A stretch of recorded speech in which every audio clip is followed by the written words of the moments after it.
എന്താണ് സക്കാത്ത്?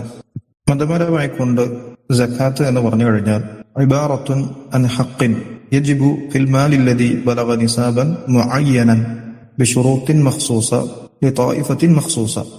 സക്കാത്ത് എന്നാൽ പ്രത്യേക നിബന്ധനകളോടെ നിശ്ചിത പരിധി എത്തിയ സമ്പത്തിൽ നിന്നും പ്രത്യേക വിഭാഗം ആളുകൾക്ക് നൽകേണ്ട നിർബന്ധമായ അവകാശത്തെയാണ് സക്കാത്ത് എന്ന് പറയുന്നത്.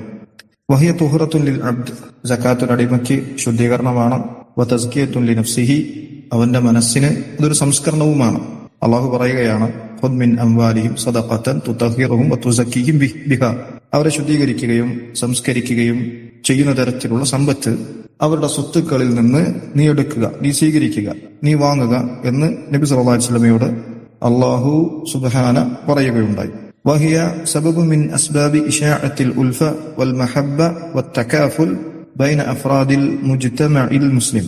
മുസ്ലിം സമൂഹത്തിലെ വ്യക്തികൾക്കിടയിൽ പരസ്പര സൗഹൃദവും സ്നേഹവും പരസ്പരമുള്ള സഹായം പ്രചരിപ്പിക്കുന്ന തരത്തിലുള്ള കാരണങ്ങളിൽപ്പെട്ട ഒരു കാരണമാകുന്നു സക്കാത്ത് എന്ന് പറഞ്ഞു കഴിഞ്ഞാൽ.